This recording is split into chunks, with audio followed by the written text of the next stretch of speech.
আসসালামু আলাইকুম রহমতুল্লাহি ওবরাকাতুহ ইন্নাল হামদুলিল্লাহ ওয়াসসালাতু ওয়াসসালামু আলা রাসূলিল্লাহি ওয়া বা'দ।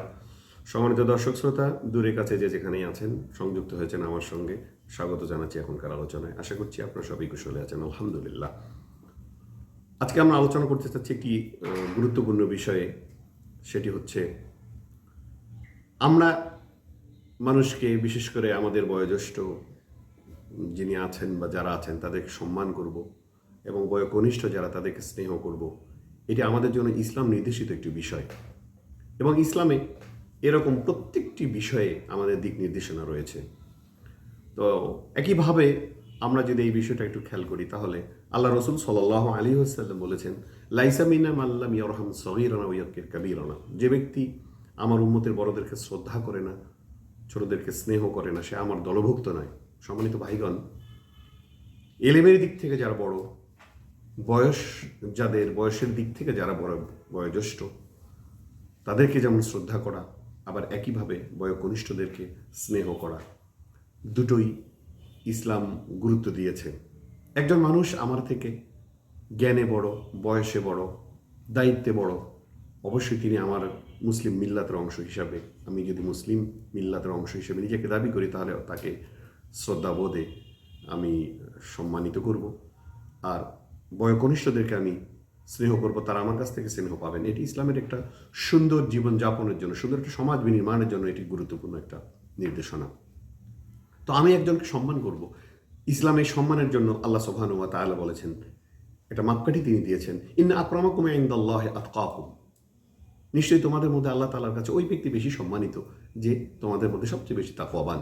সম্মানিত ভাইগণ, যে ব্যক্তি বেশি আল্লাহকে ভয় পান, রাসূল সাল্লাল্লাহু আলাইহি ওয়াসাল্লামের আনুগত্য করেন, সেই ব্যক্তি সবচেয়ে আল্লাহ তাআলার কাছে বেশি সম্মানিত, বেশি মহিয়ান।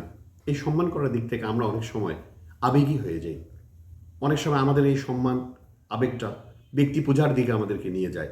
আমি একজনকে ভালোবাসছি, আমার ভালোবাসাটাকে প্রকাশ করতে গিয়ে সেখানে আমি আমার আবেগকে যোগ দিয়ে এমন কাজ করছি যে তাকে সম্মান করতে গিয়ে হয়তো তাকে আমি একটু অহংকারের জায়গায় নিয়ে যাচ্ছি। স্বাভাবিকভাবেই একজন মানুষ যখন দেখছেন যে তাকে অনেকগুলো মানুষ ভালোবাসছেন, খুব কম সংখ্যক ছাড়া একটা আশঙ্কা থাকে যে তিনি অহংকারের মধ্যে ডুবে যেতে পারেন বা তাকে আমি ঠেলে দিতে পারি। এই জন্য আমাদেরকেও ভাবা দরকার, আমি যাকে ভালোবাসি, এই ভালোবাসাটা আমার আসলে হবে আল হুব্বু ফিল্লাহ আল বুগযু ফিল্লাহ, আল্লাহর জন্য ভালোবাসা, আল্লাহর জন্য শত্রুতা পোষণ করা। তো আমি যাকে আল্লাহর জন্য ভালোবাসবো, তিনি আমার যে বৃদ্ধ হতে পারেন, আমার থেকে তিনি জ্ঞানে বড় হতে পারেন, বৃহৎ হতে পারেন।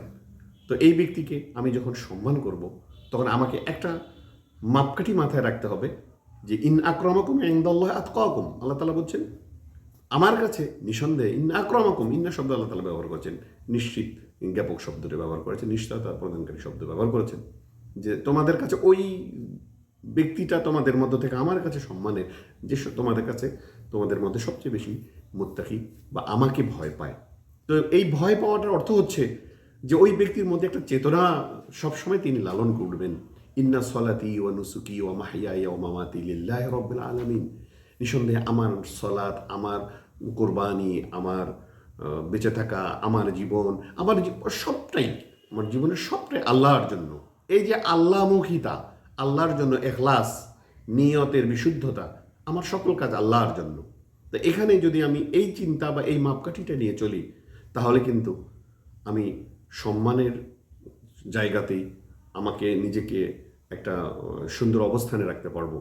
এখন আমি আল্লাহর জন্য মানুষকে ভালোবাসি, সেখানে এই ভালোবাসাটা তার জন্য যদি একটা অহংকারের পর্যায়ে পড়ে, অথবা তার জন্য আমরা দেখি অনেক সময় যে তার জন্য একটা বিব্রতকর অবস্থাও হয়ে যায়।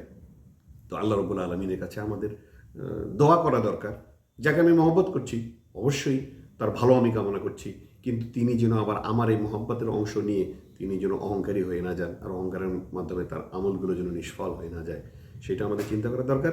এবং ভালোবাসার নামে যেন ব্যক্তি পূজা, কাউকে খুব বড় করা, আবেগ দিয়ে বড় করা, এটি যেন না হয়, এটি আমাদের মনে রাখা দরকার। আল্লাহ সুবহানাহু ওয়া তাআলা আমাদের সবাইকে, সকল মানুষকে যার যার সম্মানে, যার যার স্থানে রাখার তৌফিক দান করুন। আমিন। সুবহানাকাল্লাহুম্মা ওয়া বিহামদিক, আশহাদু আল্লা ইলাহা ইল্লা আনতা, আস্তাগফিরুকা ওয়া আতুবু ইলাইক। আসসালামু আলাইকুম ওয়া রাহমাতুল্লাহি ওয়া বারাকাতুহু।